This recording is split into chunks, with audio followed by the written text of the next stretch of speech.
casa do jeito que eu gosto, né? Do jeito que eu adoro receber, fica à vontade de sapato, eu já tirei. O Ailton tinha dito, Dulce, comece na pose e depois você vai se relaxando. Eu digo, tá bom, já cheguei logo, já tirei logo num segundo. Porque pra mim receber aqui em casa, eu adoro receber.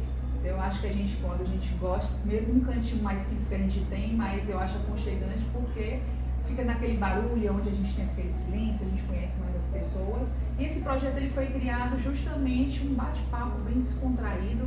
Vamos falar um pouco sobre empreendedorismo, vamos falar um pouco sobre a vida pessoal, sobre carreira, tudo tendenciando mais para a parte financeira, tá? Então, como sempre, eu não gosto de apresentar os convidados, eu gosto que eles próprios se apresentem. Então, vou começar com a Carol Melo. Quem é a Carol Melo? Seja bem-vinda. Pitch de elevador, né? E olá, eu sou Carol Melo, sou mentora de negócios, estrategista de comunicação digital, empreendedora, inquieta.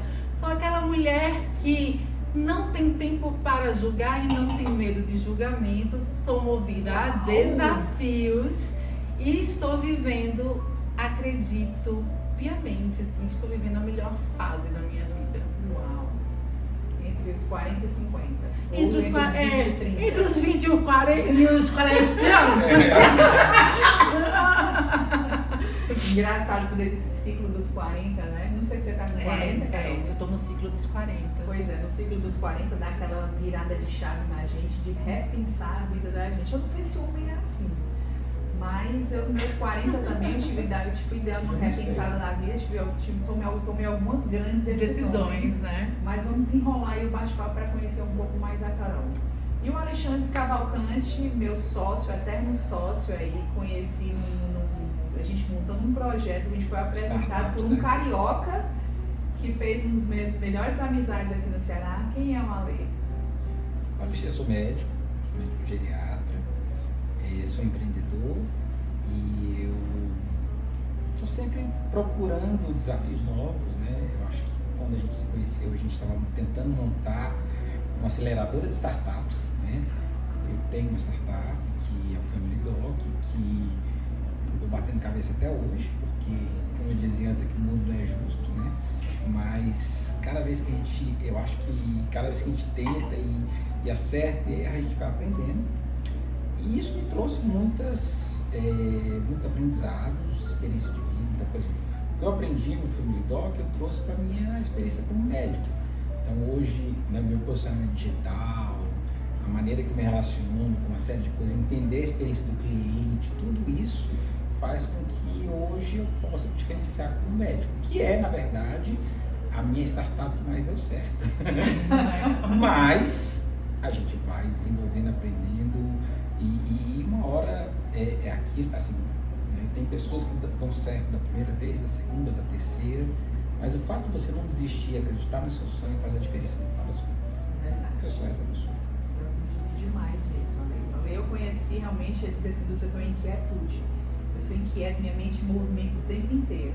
Então tem que estar criando, e uma coisa que me chamou muita atenção no Ale foi que ele disse assim, eu sou um médico, mas eu quero me dar um destaque no empreendedorismo. Então não vou deixar de ser médico, pelo contrário, eu quero ser um médico empreendedor, né?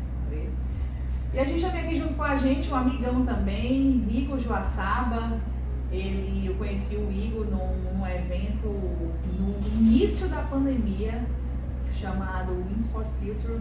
Foi na do Hub, foi no Hub, foi dentro do Hub, foi pequenininho, porque o primeiro tinha sido gigantesco. Aqueles 700 Kitesurfs, né? Exatamente. A Beth que apresentou a gente. Né? Isso. E aí a gente depois a gente bateu um papo e desde então a gente vem sempre trocando ideias. O Igor também é um grande empreendedor. Igor, fala aí um pouquinho quem é o Igor, arquiteto. Geralmente a gente fala da gente vai pra profissão, né? Porque assim, se entender é um negócio meio difícil, né? Saber exatamente o que você é, né? São muitas coisas, né? Mas acho que tem uma coisa que me conecta muito de forma horizontal, né? Que acho que é ser cearense, assim, sou apaixonado pelo Ceará, cada vez mais, né? Eu acho que as coisas que eu não achava que eram tão boas no Ceará agora estão melhorando. Sou empreendedor desde os 9 anos. Desde os 9 anos eu comecei a desenhar e vender desenhos na escola. chaveiros, e fui aprendendo a tomar não, né, aos 9. Foi muito bom para mim. Depois acabei optando para a faculdade de arquitetura, né, falando aqui do lado, vamos falar da trilha profissional, né. Optei por arquitetura, gostava muito de desenhar e gostava muito de criar coisas, né, e acabei usando essa habilidade para criar empresas, né. Então assim, eu tive um história de arquitetura bom, né, no começo de carreira, chegando a ter 25 pessoas, 20 arquitetos ali com mais ou menos 25 anos de idade. A história de arquitetura me levou para o coworking, né? Eu fundei a história de arquitetura junto com o coworking. E o coworking me deu a chance de não ser uma empresa fechada, e ser uma empresa aberta para o mundo. Massa. Que foi criar um núcleo, criar espaço, né? Como eu digo, como o coworking é para o trabalho, talvez como a terapia é um espaço que você para pensar sobre si, o coworking é um espaço que você se conecta com o mundo, né? Assim, quando você abre a porta da sua empresa, as pessoas podem ir e vir, né? Aquilo me trouxe muita coisa boa. Então, eu pude, desde o começo, né, do coworking em 2010, me conectar a pessoas mais inovadoras que cruzavam o estado do Ceará. Eu já tinha muito apetite de empreendedorismo e fui me conectando aos primeiros fundadores de startups do Ceará, né, no comecinho tinha 3, 4, né, o pessoal que já tinha ido para o Y Combinator. E aquilo me levou, vou dar uma resumida, né, me levou a entrar nesse mercado de coworking, né, com mais afinco. Fundei a aceleradora de startups, fizemos 4 primeiros grandes Startup Week. A Startup Week foi um grande marco para mim, né, de fundar uma empresa e vender um produto em 48 horas. Ver tudo isso acontecendo em 48 horas foi um grande choque em 2012, choque positivo. E aí a Elephant, né, ficou ali mais ou menos em paralelo, né, sempre uma curva de aprendizado. O pioneirismo era muito grande, né. Eu digo que para ser pioneiro é bom ter dinheiro, porque você tem que aguentar o fôlego de ser pioneiro, né? Você está criando, sabe disso, né? Você está criando um novo mercado. Você ser pioneiro sem dinheiro é bem desafiador. É quase, eu digo, não vou dizer que é impossível, eu não gosto muito dessa palavra, né? Assim, é muito desafiador. Então, a empresa corria em paralelo, abri aí, a aceleradora me trouxe muita coisa boa, aceleramos aí várias, 60 startups, pude ser sócio dessas startups, né? Não era só programa de serviço, era de participação. E aí depois voltei para a Elephant em 2017, fizemos a Elephant um operador de coworking hub de inovação no Brasil, né? A gente começou a abrir outras novas operações, chegamos a abrir 7 hubs, alguns eram prestação de serviço, outros a gente operava, uns famosos como o Hub Salvador, o Hub São Paulo. Chegou a ser a maior empresa disso do Brasil em 2018. Maior empresa de quê? Hub de inovação e coworking no Brasil a gente era o maior, Nesse juntava nicho. esse nicho. Nesse nicho. Tinha 10 mil metros quadrados de área de administração, tinha 300 startups na rede. Eu sempre fui um cofundador e sempre atuei como CEO da empresa. Empreendedorismo e inovação, né? E tecnologia, essa mistura, né? Fui juntando sempre um pouco de real estate, né? Que eu era muito bom de espaço.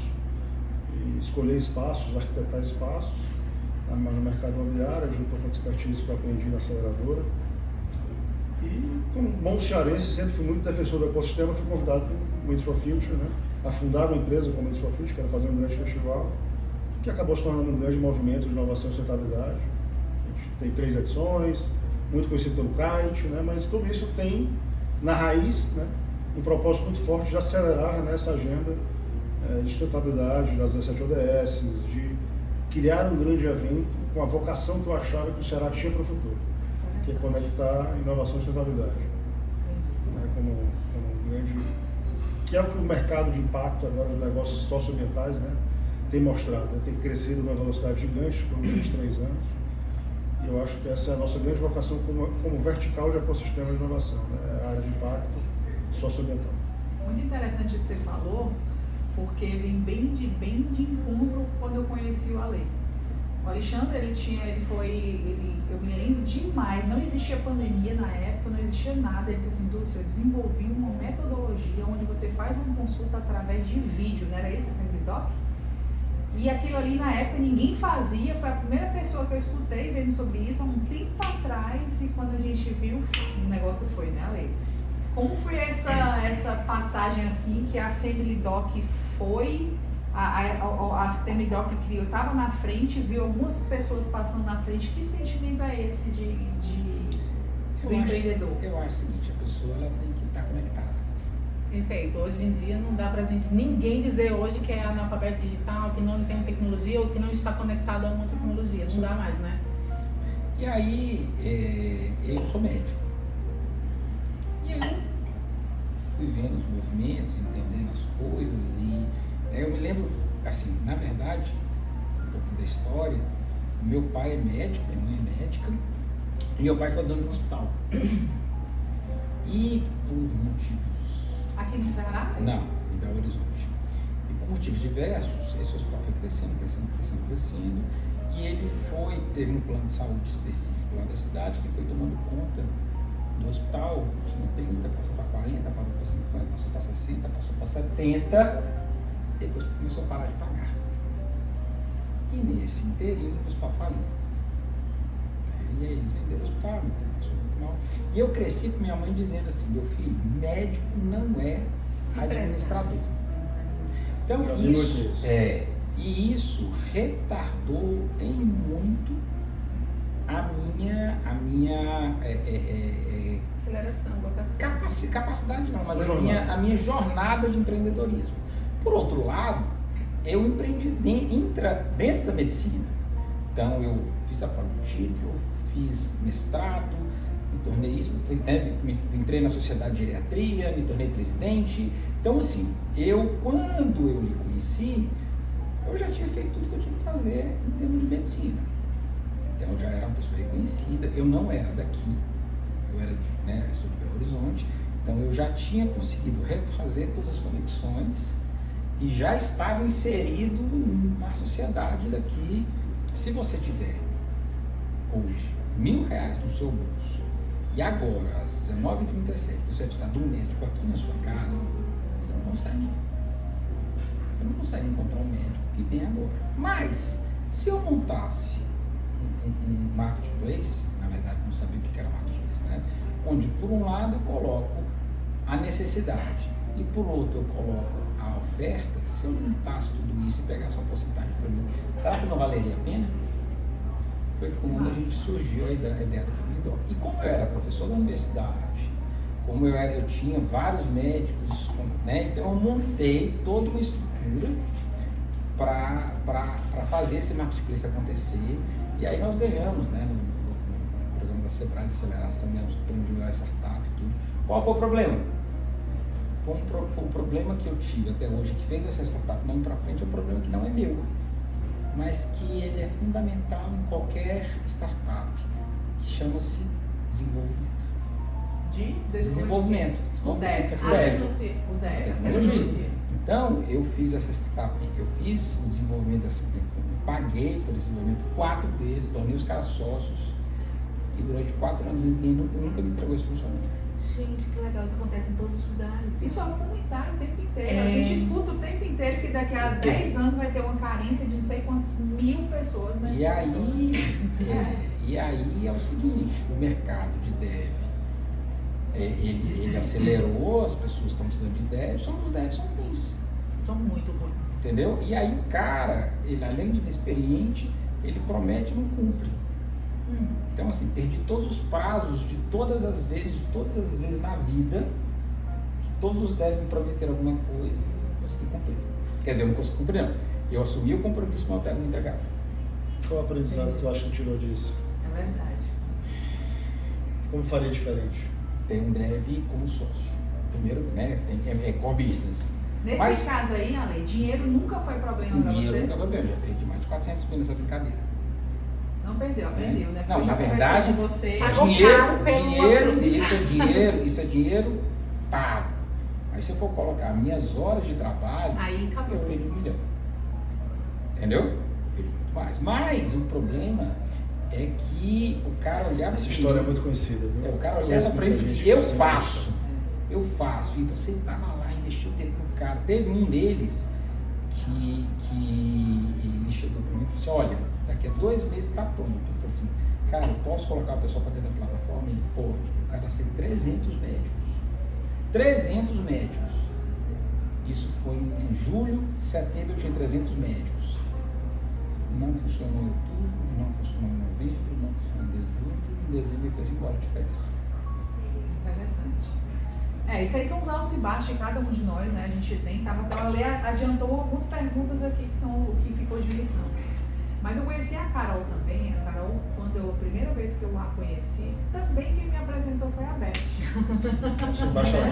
Olha aí. Beth embaixadora. Você é diplomata. E aí eu vi aquela menina, eu vou falar menina porque é uma mulher menina, né?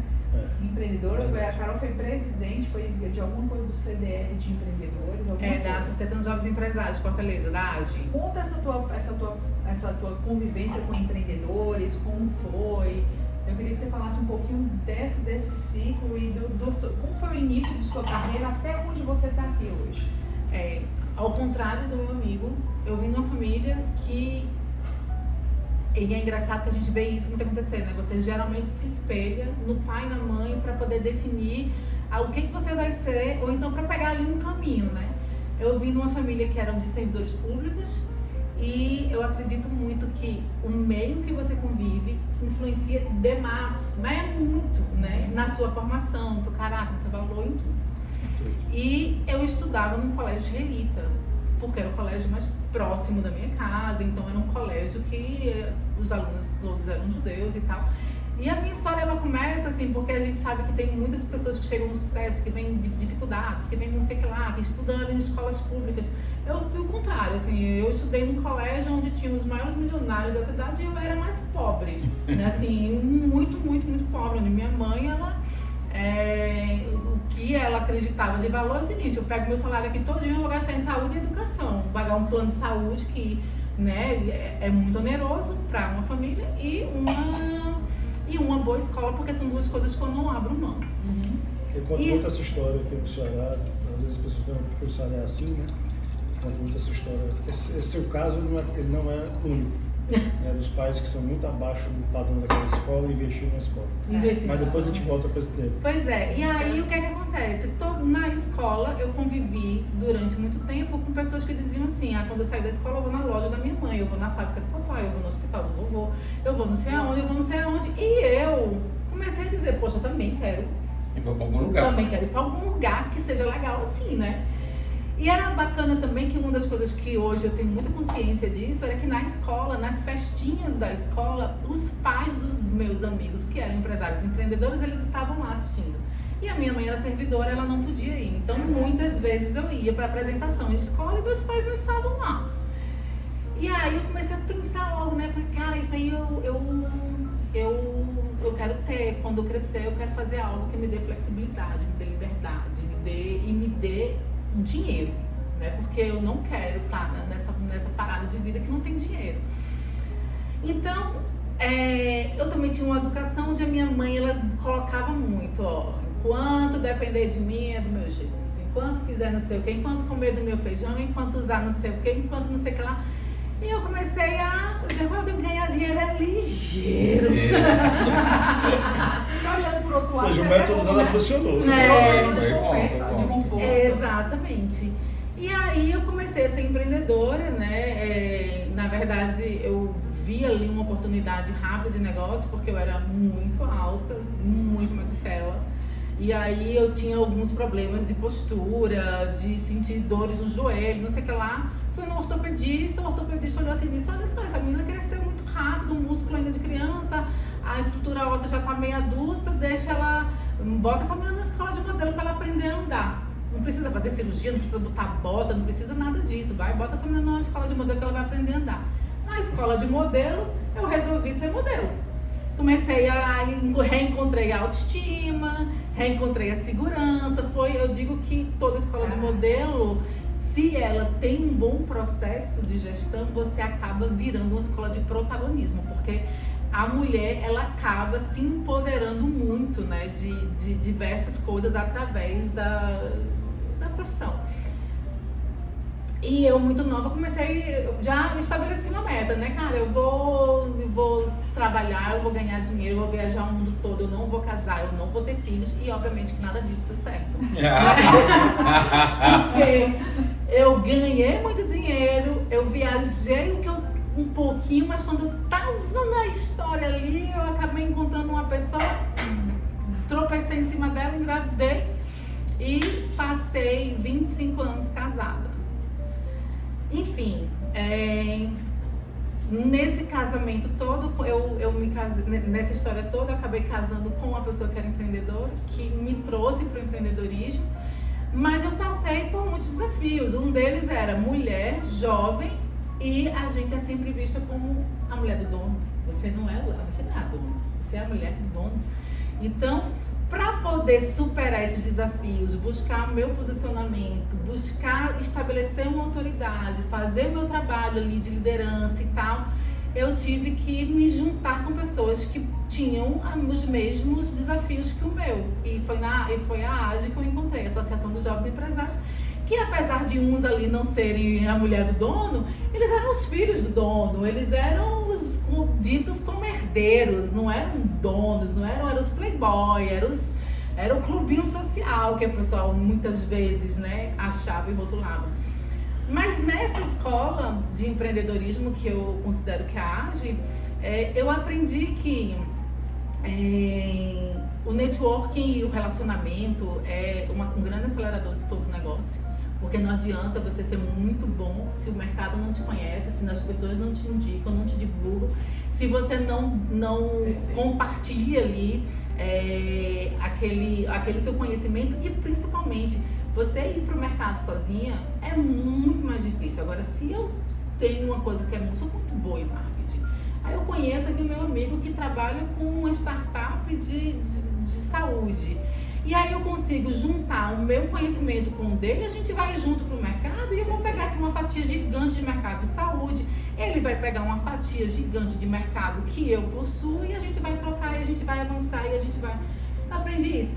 Eu ouvi durante muito tempo que o mercado, existia uma mentalidade que você não pode dizer o que você faz, as pessoas não podem saber quem são teus fornecedores, não podem saber quem trabalha para você. Empresa parecia ser uma grande caixa preta. E hoje a gente está vivendo uma mudança gigante nisso daí, porque ou você diz o que você faz, quem você faz, de quem você compra, para as pessoas inclusive entenderem que você tem sustentabilidade, responsabilidade, se você trabalha com bons fornecedores, né, tem qualidade aquilo ali, ou você está fora do mercado e você vai ter que ser bom porque é você. É por isso que eu falo muito, não adianta você ter uma marca boa se as pessoas não sabem de quem elas estão comprando. A marca um dia morre, você não morre jamais. Então... Morre um dia. Eita, foi, mesmo, desculpa. É questionável. Porque eu já tô naquela história de você vai pro segundo plano. Não, mas assim, você enquanto tiver vida, você tem o seu conhecimento, você tem a sua autoridade, você tem o seu posicionamento, até os teus erros, né? Ou então, que aquele dali já quebrou. Se ele já quebrou, encosta nele, porque ali conhece a dor e ele não brinca com dinheiro. Ele sabe quando isso cai muito também no mundo das startups. Muita pessoa inventa uma coisa e eu não vou contar minha ideia para ninguém, né? Porque eles vão copiar. Não vai. Isso vai junto algumas coisas aí, né? Que você traz da era da escassez, né? Que é assim, o mercado é local, os recursos são locais, assim, a minha economia é local. Então, assim, todo mundo é meu concorrente. Posso vender um copo de vidro e ela é o sorvete e ela é meu concorrente, porque assim, ele vai decidir se vai comprar um copo de vidro ou sorvete para casa dele hoje. Exatamente. Então o dinheiro é muito escasso e os acessos a recursos são muito escassos. Então isso vai criar um mercado de escassez que cria esse tipo de comportamento. Né? Aí quando você extrapola isso para o mercado de abundância, que é você começar a globalização, você poder vender para qualquer lugar do mundo, de qualquer lugar do mundo, a cooperação se torna muito mais fácil. Porque todo mundo ganha. Não que na escassez o ganho não permaneça, mas é mais difícil entender. Eu queria apresentar a vocês nosso chefe Juarez. Vocês lá na mensagem, quando eu falei que o jantar era surpresa, né?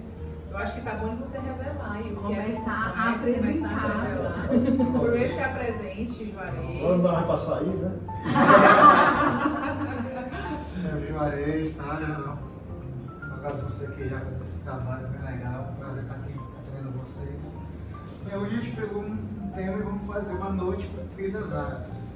Uau, eu vi no dia certo, gente. Muito bom. Alguns pratos árabes e esse aqui para a gente começar a servir muito lá para vocês é um quibe de lentilha rapaz, certo? Por quê? Porque tem uma pessoa vegana. Que Tem tem uma pessoa que é vegana. exato. Vegetariano. Ou vegetariana. Vegetariana. É. Você está servindo primeiro esse quibe com lentilha, certo? Com esse molho de iogurte, pimenta e o limão. Então fiquem à vontade para. O pessoal da carne vai nem sentir a diferença. Não, com Eu certeza acredito não. que não.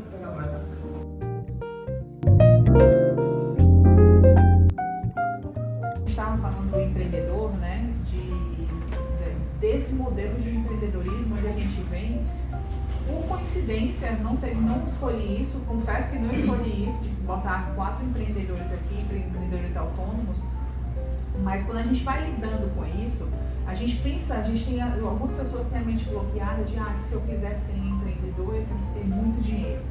E a gente está vendo que hoje em dia não precisa ter. Lógico que se você tiver, as coisas andam muito rápido, mas ele não é decisório. Se você tem dinheiro, você vai ter sucesso. Inclusive, para fazer bom dia pro lixo. Exatamente.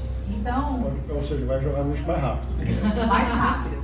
E aí a gente vem para aquele negócio onde a gente vai, a gente começa, tem a ideia, coloca em prática, testa. Todos nós estamos assim, a gente tem exemplo aqui, né? Carol de começar um negócio dela, vai, ver se dá certo, tá nesse mundo de empreendedorismo aí. O recurso mais escasso de qualquer pessoa é o tempo. Então, se você não consegue se dedicar num negócio, você não tem tempo para aquilo, não adianta ter dinheiro, né? Você precisa realmente de disciplina e de dedicação. E isso daí, eu acho que se você tem tempo para se dedicar, o dinheiro vai chegar. Alguém vai acreditar, alguém vai apostar em algum momento, alguém vai facilitar o acesso ao dinheiro. Agora, aquelas pessoas que estão ali, eu não começo porque eu não tenho dinheiro, cara, pode entrar, estão se auto-sabotando, tem alguma parada ali que tá errada, pode investigar que tá errada. Uma outra coisa que eu aprendi também é que a gente passou muito tempo ouvindo que o empresário é aquele que primeiro chega na empresa, é o último que sai, é o que dá o exemplo pro seu colaborador. E na escola de onde eu vim, a primeira coisa que eu ouvi é: o empresário tem que estar fora da empresa. Por quê? Porque se você estiver dentro da empresa, você vai virar um executivo. Você vai ser aquele cara que vai cuidar do problema pessoal, da menina da recepção, com os serviços gerais, um toner que acabou, o papel que faltou na impressora. Você vai virar o executivo mais caro da tua empresa, o funcionário mais caro. E a tua estadia ali dentro é que vai quebrar a empresa, porque você vai começar a olhar tanto para dentro do negócio que você não vai olhar para fora e não vai entender mercado, demanda, não vai trazer cliente, não vai trazer parceiro, e isso vai acabar pagando, porque você é o primeiro a meio que se demitir, né? Tipo, ou eu fecho ou vão fechar pra você, vão te botar pra fora dali. Faz sentido isso, porque eu nunca tive de lá na Elephant. Eu nem sabia que você era de lá. Você vai lá às vezes, não? Já tem tempo que eu não vou lá, mas eu já fui lá algumas vezes e nunca te vi. Olha, eu passei um tempo um pouco remoto, muito na rua, antes do fim me trouxe um pouco para fora. Nos últimos, talvez, 3 ou 4 anos, mas nos últimos 2 meses eu estou indo todo dia, esticando, né, ficando até mais tarde. Eu acho que, assim, é um equilíbrio, né? Aquela coisa, né? Mas o exemplo é importante, né? Acho que tudo é importante, assim, cada um tem a sua forma, né? Tem empreendedor que só vive no celular e pode estar em qualquer lugar do mundo, está empreendendo, tem outros que o foco é interno mesmo, porque tem que ser. Eu acho que tem o eterno equilíbrio ali dentro dessa balança. E achar aonde está a outra ponta é importante, porque, por exemplo, se você é muito bom em administração, burocracia e tal, ok, você fica dentro. Mas você precisa ter o braço comercial funcionando bem fora, né? Sem dúvida. E naturalmente o empreendedor sempre tem a capacidade de captar mais negócio. É o fundador, é tudo, dentro da empresa enfim. Eu acho que tem um equilíbrio. Eu já tive mais fora, já tive mais dentro, eu fico no estica e puxa. Nesse momento eu estou muito dentro e está sendo muito bom. Estou acontecendo muita coisa na cultura, né, lá da Elephant, né, principalmente. E a gente está achando que está no mundo. Por fim, né, chegou um grande momento de crescimento da coworking no Brasil, também no mundo. Né, e também estou me dedicando bastante lá. Uma coisa nesse negócio de equilíbrio, que eu acho que muita gente que começa a empreender acaba tomando, né, fazendo alguns erros, é porque a gente demora a aprender que quem tem sócio tem patrão, né? E aí você precisa escolher quem é o patrão que você quer para sua vida, né? Uma outra coisa é que a gente não contrata quem a gente não demite, que a gente não pode demitir, né? E aí, por exemplo, eu... Tipo o quê? Explica isso direitinho. Tipo gente que foi indicada, gente da família, o sobrinho, o irmão, e aí são pessoas que se você não pode demitir é muito difícil, né? Vai ser muito complicado, uma hora vai dar ruim, né? Vai ficar pesado, vai ficar caro, né? E uma coisa que eu fui sócia, né? Eu fui sócia do meu ex-marido e na primeira oportunidade eu... Ele não avisou, deu uma rochada grande aqui, na pimenta. É bom. E aí na primeira oportunidade eu saí, montei a minha empresa, montei o meu negócio, fui fazer o que eu gosto, fui fazer o que eu acredito. E eu acho que nesse momento de montar a minha empresa, eu selecionei uma sócia. E aí eu tive todos os cuidados de fazer uma seleção, acreditando realmente em quem poderia colaborar e produzir, em quem eu daria conta de ter como patrão. Foi uma sociedade bacana, mas também acabou e porque ela estava vivendo alguns problemas pessoais na época. Mas aí quando ela saiu eu também resolvi ficar só. Eu disse, agora eu dou conta. agora chega de sociedade. Eu queria conduzir o papo da gente, pra gente ir acabando, porque eu tô vendo que o jantar já tá sendo providenciado ainda, sobre 2 pontos. O primeiro ponto é como é o dia a dia da gente, todos nós a gente tem filho, como é o seu dia a dia perante filho. O que é que você passa de modelo financeiro, de cultura financeira para os filhos? A Carol, se eu não me engano, tem 1. Tem. O Ale tem 3 mulheres e o Igor tem uma de 6 anos. 6 anos. Eu queria que você me dissesse, Carol, qual é esse modelo de dinheiro? O que é que você passa? O que é que você tenta passar para o seu filho sobre a organização financeira, sobre o futuro financeiro, sobre pensar no dia de hoje, pensar no dia de amanhã, para o seu filho? Eu tive a sorte, talvez assim dizendo, o merecimento, é melhor, né? Vou dizer que eu tive o merecimento de ter o meu filho numa fase financeira muito boa da minha vida. Né? Então, assim, o meu filho ele teve todos os luxos e regalias e teve todas as vontades, que eu posso dizer, que poderiam ser realizadas, mas a gente fez isso com muita consciência. Então, hoje meu filho é uma pessoa que ele é completamente desprendida de marcas, de coisas de caras. Ele prefere muito mais lidar com o dinheiro aplicando, Isso entendendo o né, mercado. Carol? E é dele. É dele. É Na dele. verdade, eu sempre questiono. A gente que tem, estou falando de pessoas escassas aqui.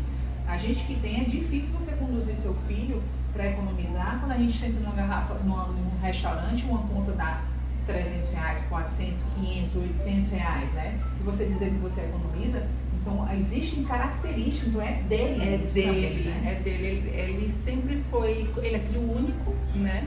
Então ele sempre teve uma coisa boa que é a coisa do saber compartilhar e saber dividir, porque não é característica de filhos únicos. Mas ele é aquela pessoa que se você pequenininho ganhasse uma caixa de chocolate, ele ia oferecer para o segurança, para a menina que trabalha com ele, para babá, para a menina que trabalhava lá em casa, enfim. Ele tinha essa coisa de dividir, mas ele sempre olhava, eu vou dividir, mas eu vou ficar com tantos. Vai sobrar tantos, então esse daqui é que eu vou dividir. Ponto forte dele financeiro e ponto que você gostaria de melhorar. Ele tem uma consciência financeira muito boa, mas ele é de uma geração onde é uma geração extremamente difícil no sentido de são jovens que acham que conhecem muito, não se apegam a nada apegam. Não. Você reter talento em qualquer empresa hoje é um grande desafio, porque não é pela grana, é porque ele acha que com 2, 3 meses ali ele já viveu a experiência que tinha de viver. Se algo ali incomodou, ele vai embora, ele não tem mais aquele sonho de vou fazer carreira aqui, eu vou criar, vou ficar 30 anos, Deus me livre ficar 30 anos numa empresa, né? Então a gente vive. Ele tem quantos anos? 23, ele se formou agora em publicidade e ele ainda tá naquela de fazer aqui mais um mestrado, depois eu vou fazer um doutorado e tal, e aí eu vou ver qual é a empresa que merece ter o meu talento. Então, assim, ele não está procurando vaga de emprego, ele está selecionando empresas que ele quer trabalhar para ele ir lá negociar a entrada dele na empresa. É uma situação difícil porque talvez ele esteja certo, assim, aí a gente vai ter que discutir agricultura, são outros caminhos, mas eu me preocupo muito com a experiência e a vivência, assim. Às vezes é preciso passar por lugares, por experiências, você ter ali uma consciência de trabalho, de mercado, de responsabilidade, para que você amadureça exatamente e bivote pouco, entendeu? Assim, não perca tanto tempo bivotando. E aí eu acho que é onde está ali o ponto fraco, que eu não diria que é dele, mas é de uma geração inteira.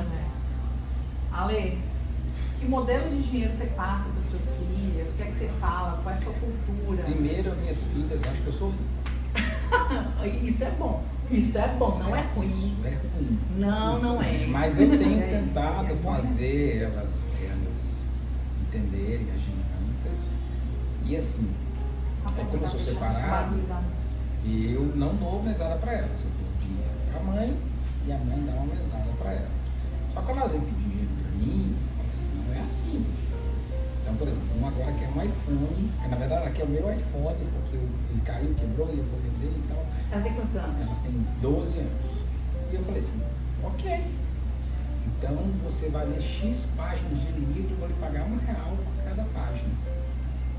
Entendeu? Para que ela valorize aquilo. E você vai ter que fazer um resumo da história e me contar a história. Cada música que você traduzir de inglês para português, né, você ganha X reais. Não é entrar no Google, tradutor. Não. Trazer. Ela tem que cantar sabendo que ela está cantando. Eu estou ensinando inglês para ela. E agora eu estou estudando dropshipping, né, que é você pegar lá uma Shein ou qualquer outra coisa, e elas gostam de redes sociais, né, então eu estou estudando com elas porque eu quero montar uma empresa, porque se elas ganharem 50, a expectativa de quem monta um dropshipping, que é você pegar qualquer uma dessas marcas aí chinesas e tal, você não vai gastar com estoque, você faz a propaganda, o cara te paga por aquilo ali, beleza. Só que a expectativa de quem entra num negócio desse é ganhar 5 mil, 6 mil, mas para ela, se ela ganhar R$100 por mês a mais, tá valendo. Então eu estou estudando com elas para elas montarem uma página na web, para que elas façam a divulgação para as amigas e outras pessoas e elas ganhem lá R$100 a mais por mês. E assim elas vão estar trabalhando sem depender. Eu vou estar como sócio delas, eu vou estar por trás de todo o negócio ali, mas eu vou estar ensinando minhas filhas a investirem, a trabalharem, a dar valor à vida delas e entender que o dinheiro não é fácil. Qual a idade das 3? Eu tenho uma de 16, uma de 13 e uma de 12. Então a ideia é não dar dinheiro fácil. Não tem dinheiro fácil. Claro que eu acho que... Mas quando a gente fala... Quando eu propicio algumas coisas para elas, eu esperei. A gente foi agora, passou 15 dias de férias, tiveram tudo muito melhor, voltando de carro, dirigindo. E aí, vocês conseguiram entender que se tiver, dá pra gente valorizar isso daí? E aí a gente foi discutindo e tal, né? E aí a gente tem uma visão diferente dos pais da gente. Eu não lembro meus pais falando isso com a gente, né? Também não sei. Trabalhando. Pelo contrário, acho que meus pais, eles colocaram algumas crenças limitantes em relação ao dinheiro, entendeu? Assim, a gente for analisar, sabe assim. Eu agora, meus pais estão idosos, mas ainda estão muito bem. E a gente vai fazer uma viagem para a Islândia. Aí eu também quero isso. Um dia vocês irão, trabalham para isso. E acabou a conversa. Acabou a conversa. Entendeu? Eu vou levá-las para o Rio de Janeiro, mas não vou levá-las para fora do Brasil. Elas vão ter que trabalhar para conseguir o benefício que elas precisam conseguir para alcançar os objetivos que elas precisam alcançar. Tudo que é muito fácil, a gente não valoriza. Então a gente precisa dar um determinado valor para que as pessoas que estão ao nosso redor consigam valorizar também. Eu vou trazer um conhecimento, uma observação, que na verdade é uma crítica para a nossa geração. Né? Para a nova geração, por exemplo, seu filho, muitas vezes diz não para esse modelo de empresas que talvez ele só queira passar 3 meses ou 1 ano. Isso também é um sinal que talvez as nossas empresas não estejam bem em educá-los, em orientar sobre o futuro, em educar essas pessoas. Geralmente as frases quando eu escuto, gente é difícil, gente está difícil, então esse povo não sei o quê, não quer saber de nada, geralmente o problema está na liderança. Então, assim, a empresas que não investem em educação, todo mundo das empresas sabe que a educação é uma coisa que tem de retorno, mas quem é que é a empresa que investe em educação dos seus colaboradores? Ou seja, como é que elas vão evoluir juntos? Então, assim, tem muitos fatores aí, mas assim, falando da Laura, né, tem uma história engraçada da Conexão ODS. Eu levei ela para ver a palestra de Unos, né? E aí, nessa palestra de Unos, ela botou o rádiozinho mais para brincar, mas ela é muito focada quando ela quer, né?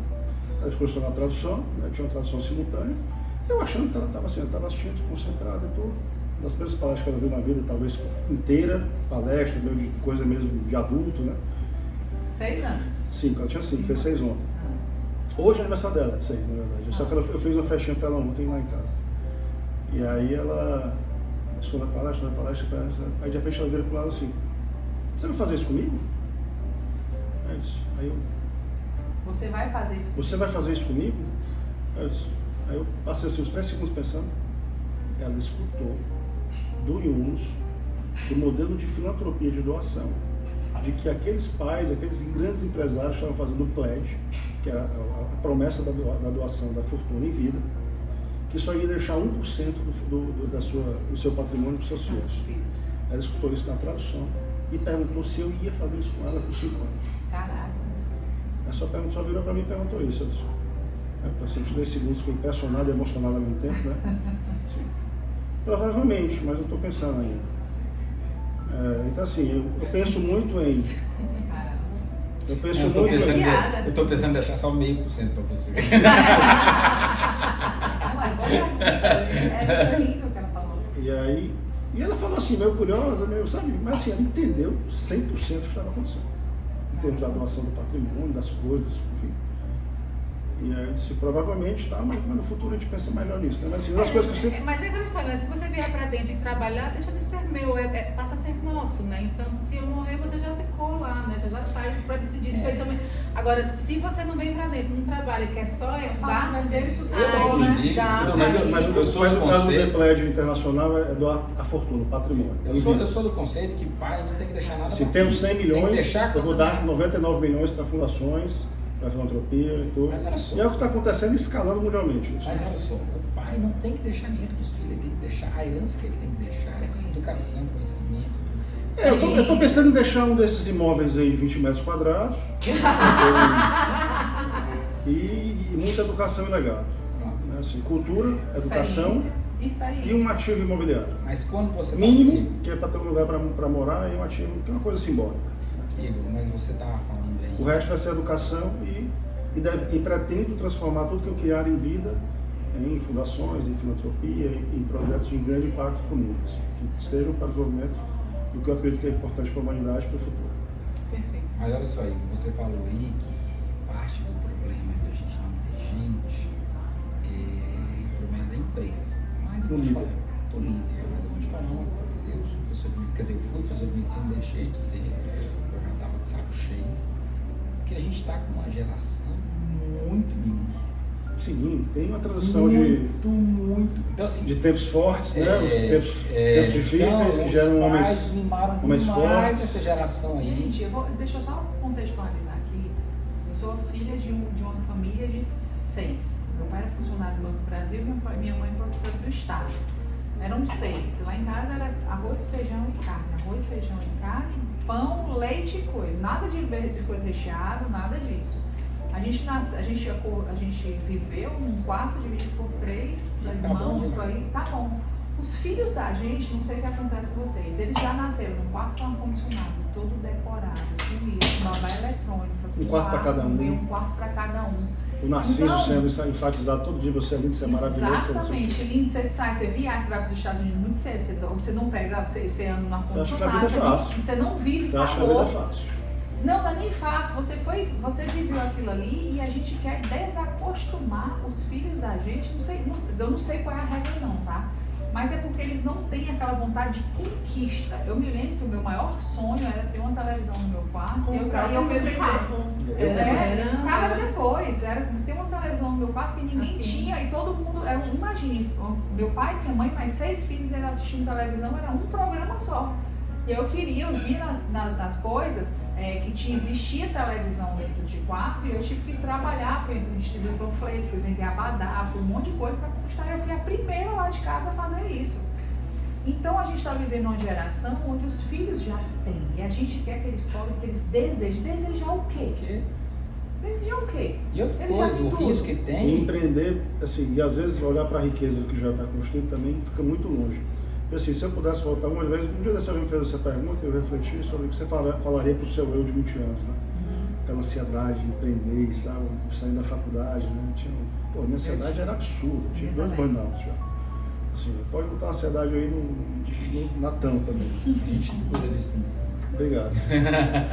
E aí eu disse assim, cara, se a gente pudesse entender, assim, depois eu fui fazer vários cursos de futurismo, né? Estou lendo um livro que eu estou terminando agora, que indico demais, que é Como Ser um Bom Ancestral, do Roman, e o nome é bem estranho, enfim, Como Ser um Bom Ancestral. Eu vou perguntar no final o livro que a gente está lendo, tá? Já está aí. E assim, um dos desafios acho que mostrar para a nova geração é o poder do foco, que a gente é muito acostumado a ouvir descentralizar risco. O poder do foco, mas não é só falar, você tem que ter foco. Você tem que explicar muito bem o retorno disso e por que é assim hoje em dia. E do outro lado, né, o poder do pensamento de longo prazo e o poder de como esses números unidos multiplicam energia ao longo do tempo.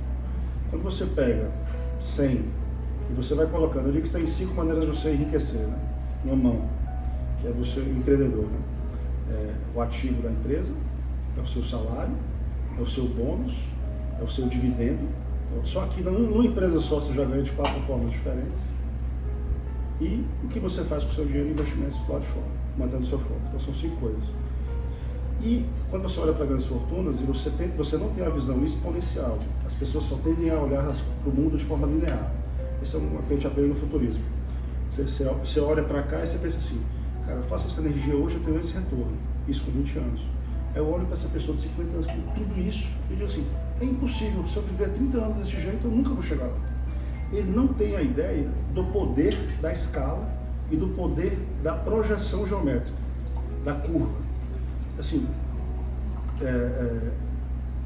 todos esses bilionários, que às vezes, e muitos ricos, até aqui no Ceará, né, fizeram possivelmente os 3/4 da sua fortuna nos últimos 10 anos. E eles não tinham a menor ideia que iam fazer. E não tinha a menor ideia. De repente, um empresário de 10 milhões, ele chegou em 100 em 10 anos, chegou em 1 bi com mais 10. Então ele saiu de 10 para 100, ele ganhou 90 milhões em 10 anos, e de 100 para 1 bi, ou seja, ele ganhou 900 milhões em mais 10. Então ele multiplicou isso 10 vezes. As pessoas não têm educação para enxergar que esse esforço no dia a dia é uma curva exponencial e que lá na frente isso vai se multiplicando, o esforço versus retorno vai melhorando a cada dia essa fórmula, e aí sim ele começa a ver retorno de onde ele pode chegar, porque não dá para enxergar isso com 20 anos. E aí você começa a ter medo, o foco não vale a pena, vou dividir risco, vou fazer mais aquilo acolá também, apareceu outro negócio, eu vou correr e fazer. Se você não for letrado em futuros, e você puder entender como isso funciona em números, é muito difícil você tomar essa decisão. Tem aula sobre juros compostos e fiz exatamente esse gráfico. Quanto você tem, quanto você quer investir e durante quanto tempo. De 20 anos para 30 anos, o gráfico é enormemente diferente. Eu vi a entrevista do Jeff Bezos em 98. Ele sem muita noção ainda do que ele queria da vida. 98. E ele não tinha nem ainda a loja de e-books, porque a internet não estava nascendo. Hoje ele vende tudo. Na época ele vendia nada. Não vendia nada, né? E ele, não, nós vamos tentar fazer isso, fazer aquilo outro, mas é cheio de possibilidades. Só Só que eu não tinha a menor ideia. E em 20 anos esse cara se tornou o terceiro, quarto, sei lá, o cara mais de todo mundo. Já foi o primeiro várias vezes, né? Então, sim. Isso varia de acordo com o mercado. Beleza. Mas o que acontece é que, na verdade, a gente não tem realmente essa noção. Eu tenho aqui uma startup, estou investindo aqui na startup, não sei o que vai dar aqui, mas estou cada vez mais mitigando os erros. E eu tenho de onde tirar uma grana muito legal que eu posso investir todos os meses. Então, durante muitos anos eu não quis investir em ações, em fundos, não sei o quê. Por quê? Porque não tem sentido eu investir em fundos se eu estou montando um negócio. Então eu investi tudo no meu negócio. Peraí, só uma diversificação de investimento, que a gente não sabe. Ok, e eu me ferrei. Eu ia chegar lá. Literalmente eu me ferrei. Mas como eu nunca deixei de investir em mim, no aprendizado, eu tenho hoje um patrimônio intelectual que me permite projetar os próximos anos com muita tranquilidade. E mais do que isso, com muita prosperidade. É na educação onde você vai dividir a curva entre gerações, né? Se você for pobre, mas é mais fácil você ficar rico de forma honesta e moral, é você ter educação. Tem um jeito, não tem Educação, outro jeito. conhecimento, aí a gente volta para aquele mesmo papo da gente. Ontem eu estava dando aula falando exatamente sobre isso. Se você nunca conheceu alguma coisa que existe, você nunca vai desejar aquilo. É muito importante que a gente tenha, como a Carol. Que você conhece. Eu vou voltar lá para o início da história da Carol. Se ela não tivesse convivido nessa escola, provavelmente ela não desejaria aquilo. Então, é muito bom a gente andar com pessoas, ter comunidade. A gente fala muito de comunidade. A gente está montando uma comunidade onde fala de empreendedorismo, onde a gente fala sobre finanças. Com quem da família de vocês a gente tem aqui? Imagine quantas pessoas na família da gente a gente tem a liberdade de falar o quanto a gente ganha, o que a gente vai investir, vamos investir junto, vamos abrir um negócio junto, vamos comprar tal coisa junto. Pouquíssimas. A gente tem a dificuldade de falar sobre dinheiro gigantesco, falar o quanto ganha é gigantesco. Existe uma pesquisa que fala que as pessoas preferem ficar peladas do que falar quanto ganha, em público. Entendi. E faz sentido. Eu digo que um dos problemas do meu relacionamento com o casamento de não ter dado certo era que a gente não tinha liberdade de falar sobre dinheiro. E as poucas vezes que a gente falou sobre dinheiro é que não gaste muito no cartão, porque a gente está gastando demais sobre isso. Mas a gente não sentava, não fazia planejamentos, o que a gente vai construir, vamos fazer. E isso eu não queria que se repetisse com meus filhos. E eu vejo meus isso filhos... feito de forma em casal, aí que essa conta exponencial fica mais... E aí, fica melhor. Eu acho que principalmente quando se é mulher, ela vem ainda o problema e essa crença e essa dificuldade de lidar com o dinheiro, parece que vem da infância, sabe? É quando você cria uma menina, você não cria ela para jogar bola, para subir no muro, para pular, para se arriscar. Ela tem que ficar sempre ali, cuidadinha, de meinha, não pode... Mas os meninos também desse jeito.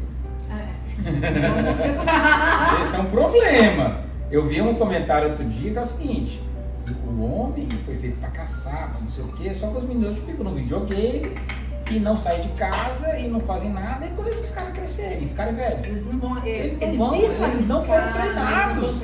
Eles não foram treinados. Isso é um problema sério. É muito sério, porque isso vai influenciar muito no comportamento. Então, mulheres parece que elas, assim, elas têm medo, elas têm angústia.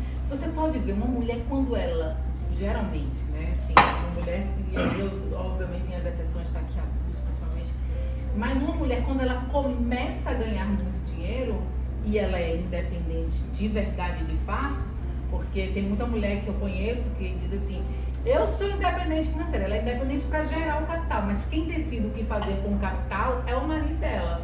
E quem decide onde vai fazer, onde vai aplicar, onde vai não sei o que lá, ou é o marido, ou é o contador, ou é alguém. Assim, ela não tem essa independência de decisão do que fazer, porque ela não tem segurança. E aquela que, eu sou sozinha, eu sou independente e eu decido, ela decide aplicar onde? No passivo. Ela vai criar imóvel, ela vai trabalhar para o dinheiro. Ela vai ter que agora trabalhar para manter todos os imóveis, porque ela tem uma história de a mulher precisa ter segurança.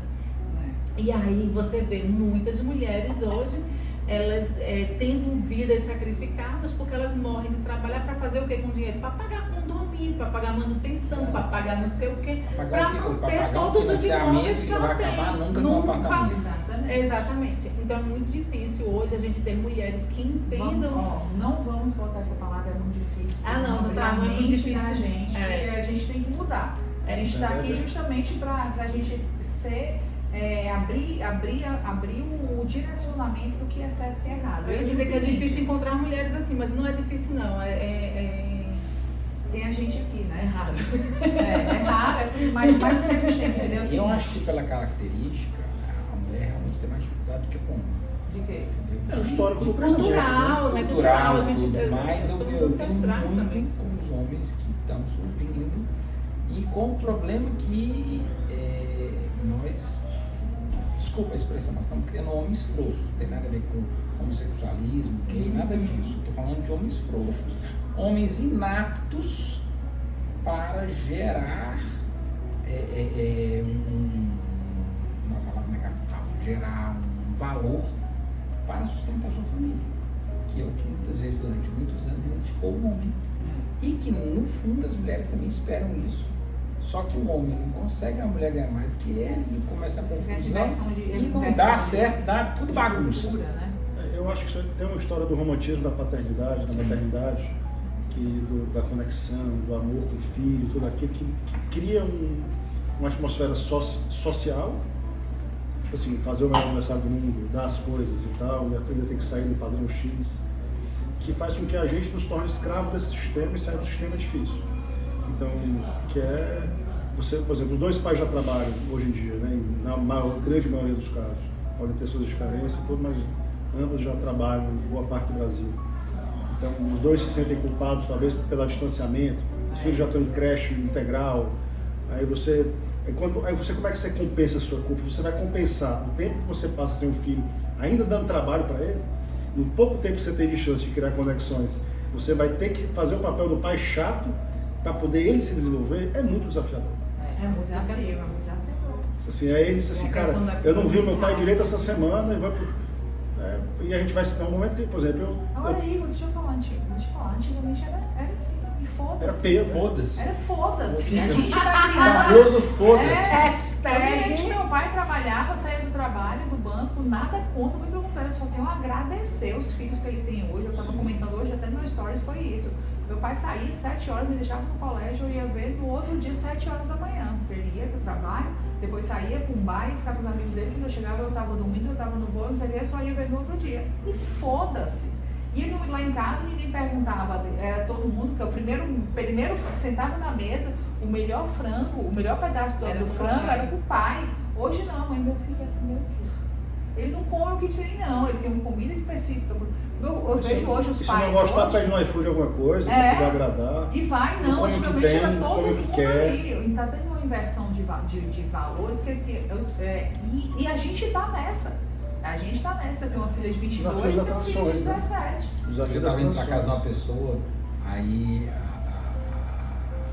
a pessoa ia fazer uma lasanha pra gente, aí minha filha do meio falou assim, não, eu não como carne moída, filho, vai ficar com fome. Aí, pode fazer, pode ir, a gente tá chegando. Se não quiser comer, fica com fome. Comeu direitinho carne moída, aí não tem problema nenhum. Eu não como carne. Agora ela tá com a história de que não come peixe. Eu fico com fome. Aí fizeram lá, ou fizeram um risoto lá nas férias, e ela disse que não comia, não comia camarão. Eu falei, fique com fome, minha filha. Fique com fome. Eu vi, não, e ela é bem magrinha, eu vi ela comendo os camarões todinhos, feliz da vida. Gente, já seguimos a história da vida, já falamos sobre empreendedorismo, já falamos sobre início de carreira, já falamos sobre finanças, sobre o que te inspira, sobre os altos e baixos da vida da gente, que é muito interessante, sobre inspirações, já falamos sobre os pontos fortes e fracos, fortes e fracos dos filhos, que a gente gostaria de melhorar, porque os filhos é o espelho da gente. O jantar está pronto, e pra gente finalizar, eu queria finalizar com...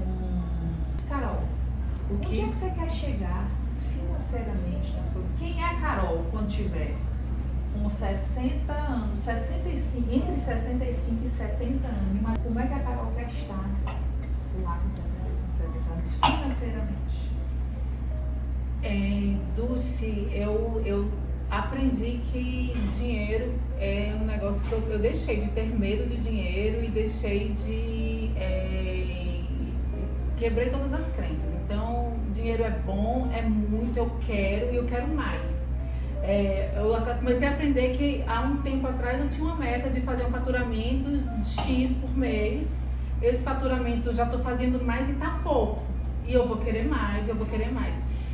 Eu acho que essa história de o que você quer do dinheiro, o que você espera do dinheiro, é o mesmo que eu tenho hoje. É segurança, é saber que eu tô bem, que eu tô saudável, que eu tenho comida, que tem proteção, que tem tudo. Agora, o que eu não abro mão daqui a 10, 15 anos é continuar investindo, produzindo e gerando capital. Isso eu não abro mão. Posso ganhar na loteria hoje, amanhã eu estou pensando num negócio onde eu vou aplicar. Eu não abro mão de daqui a 20 anos estar bem fisicamente, mentalmente, para continuar gerando, produzindo, investindo, apoiando e fazendo algo que impacte pessoas. Perfeito. Tem um quadro de sonhos onde você visualiza isso? Ah, tem sim, meu quadro da vida. Eu tenho um quadro de sonhos também, eu vou finalizar com a minha, porque é que eu quero. Ale com 65, 70 anos de idade, onde é que você vai estar? Uma das coisas que eu já fiz, eu moro na beira da praia. Eu acordo olhando pro mar, tá? E assim, existem duas maneiras de eu ver a minha realidade no futuro. Uma, que eu gosto muito da ideia, é de ter muitos ativos e trabalhar na beira da praia, olhando pro mar e trabalhando com os ativos. Com o meu celular, lá onde eu estiver, e gerenciando e organizando. Liberdade. De flexibilidade. E a outra possibilidade, que eu também não sei, e eu já faço, de certo modo hoje também, é ter 2 dias e meio de trabalho por semana com um médico que me garanta uma renda que me permita não trabalhar o resto da semana. Você falou 2 dias de trabalho, não foi? 2 dias e meio. 2 dias e meio de trabalho, não para ter uma renda, que você colocou para ter uma renda, mas para sim transbordar todo o conhecimento e compartilhar. Não é nem pelo dinheiro, né? Eu não tenho Você a não menor guardar. perspectiva de parar de aprender. Sim. E eu não tenho a menor perspectiva de parar de trabalhar antes dos 80. Nem que eu trabalhe 2 dias e meio por semana. Eu não desejo parar de trabalhar, a não ser que seja impedido disso. Então, para trabalhar para mim é um prazer. Eu contribuo, eu faço diferença. Então eu não tenho assim, esse negócio de parar. Agora eu não quero trabalhar por causa do dinheiro. Perfeito. Então eu adoro trabalhar, eu adoro. E o Igor? Vai.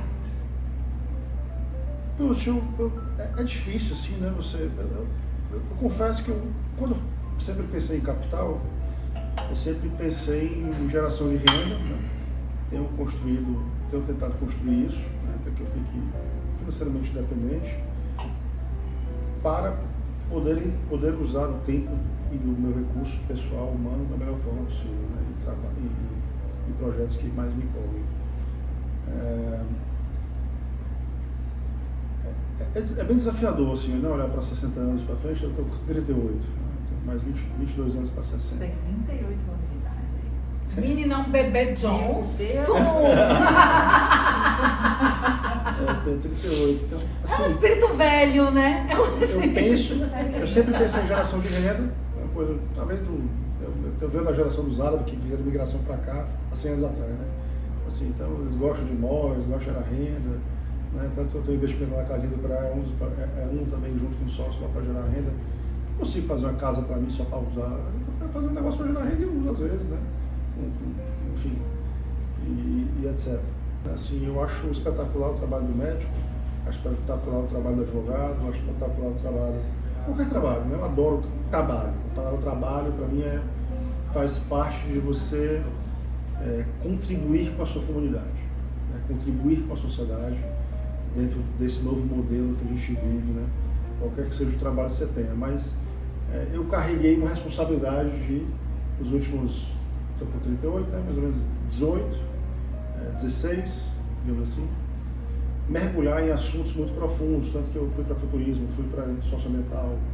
Meus últimos, talvez, dos 20 livros, dos últimos que eu li, talvez uns 10 a 12 são conectados às causas socioambientais.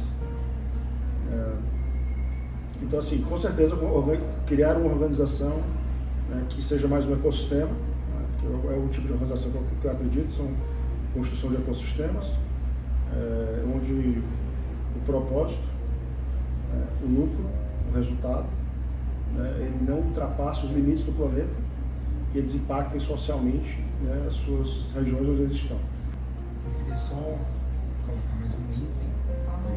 Eu vi uma discussão recente se dinheiro traz ou não traz felicidade. E não, dinheiro não traz felicidade, mas sem dinheiro é mais difícil ser feliz.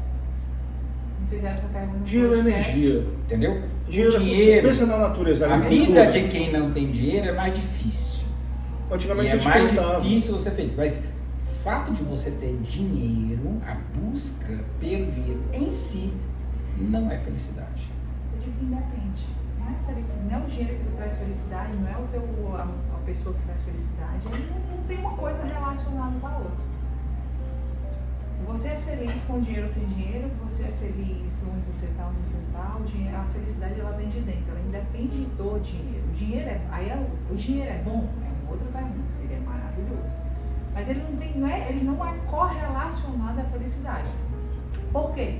Existem N pessoas Felizes. sem dinheiro felizes. Existem N pessoas com dinheiro feliz. Existem N pessoas com dinheiro infeliz e existem N pessoas com dinheiro infeliz. Então não se correlaciona. Então é a mesma coisa, Ale, o que é mais importante para ti? Tuas mãos ou teus pés? Não tem. É teu coração ou teu ecossistema. Não tem. Mas mais uma coisa é certa. Pessoas infelizes não conseguem gerar dinheiro. Assim, é dificilmente uma pessoa. É muito difícil uma pessoa infeliz prosperar. Ela não tem, a pessoa infeliz, ela não tem ânima. Ela não tem ânima. Né, que mas é também não está energia. correlacionado. Então eu digo o seguinte, as pessoas gostam muito de dizer, você prefere ter felicidade ou ser dinheiro? Não, eu prefiro os dois. E por que eu tenho que escolher um ou outro? São crenças limitantes que as pessoas passam pra gente, que dinheiro não é felicidade, não traz felicidade, não é tudo. Gente, pelo amor de Deus, por que que não é? Não é Por que que não traz felicidade? mas você tem razão, mas não tem Mas como. isso também são linguagens narrativas pra gente Eu poder acredito que Não repetir. não querer ter o dinheiro. De uma certa forma existe um bloqueio. Você pode ver Tá assim. tendenciando aí. Então não tem nada a ver com relacionar dinheiro com felicidade ou dinheiro com uma coisa. Eu acho que os 10% mais ricos do mundo são mais infelizes do que os 10% que estão na média. Sim. E que, assim, sem dúvida, os extremos são negativos, né? Por exemplo, até cientificamente, se você pegar quem tem muito dinheiro, está comprando dopamina o tempo todo. Então, assim, isso cientificamente vai fazer tu ser menos feliz. As pessoas não passam nem por desconforto, né? É muito difícil ter a sabedoria, o recurso, a sabedoria para conseguir ter equilíbrio, né? São poucos. Aqui no Ceará tem alguns, viu? Aqui no Ceará tem uma era de empreendedores, tem uma gama de empreendedores muito ricos que assim, conseguem ver de forma simples, se você pegar comparado a outros estados. Para finalizar, Carol, que livro você está lendo? Eu tô lendo Buda dançando numa boate. E é um livro. Que incrível! Não dá pra bater isso. Não dá pra bater esse livro. Não, vou deixar Qualquer por outro último. livro, né? Aí do Egito e boto dela por último, tá? Leiam, é um livro que fala justamente sobre isso, sobre sair, quebrar os padrões, a entender o que é sua felicidade, viver o seu tempo, entender que a segurança ela é completamente ilusória, nada, nenhum emprego, nenhuma situação profissional vai te dar 100% de segurança, o que é hoje não é amanhã. E que se você não consegue enxergar propósito em tudo que você faz, você não estará em lugar nenhum nunca. Você vai estar sempre de passagem por qualquer lugar que você transite. Então, é um livro pequenininho, gostoso de ler. Agora, é aquele livro que a cada página, ele faz você passar uma hora ali, caindo as fichas, sabe? Aí, às vezes, Buda dançando numa boate. Ale, Todo mundo anotando o nome do livro, né? dançando numa boate. Ale, o que você tá lendo? 12 passos para a vida acho que é Jefferson Pérez, que é um psicólogo canadense, que é um cara bem interessante, que tem ajudado muita gente, e polêmico de algumas posições dele, mas muito legal. Eu citei antes o meu, né? O Bom Ancestral, é um dos melhores livros que eu já li. Como é o nome dele? O Bom Ancestral. Eu também vou anotar. É um livro do Roman Krishnek, é um nome bem estranho, mas é um livro que fala muito sobre letramento e futuro, né? E pensamento transgeracional, mas ele fala de forma muito simples, com desafios políticos, desafios sociais, desafios da educação, de você pensar no longo prazo, né? Faz muitas relações com conexão com a natureza e assim, mas ele é muito assim, eu diria que hoje já está no meu top 5 de livros importantes para a humanidade, assim, que eu indicaria para qualquer jovem. Estou mandando para alguns políticos que eu conheço, né, para que eles possam construir algumas semanas. Os argumentos são muito bons. Eu estou lendo Trabalho 4 horas por semana, falando sobre a otimização de tempo, né? Às vezes a gente fica, eu coloquei hoje mesmo, eu coloquei no meu celular para despertar 3 vezes por dia, coloquei às 9, às 11 e às 3 da tarde, um despertador dizendo se eu estou sendo produtiva ou estou só preenchendo tempo.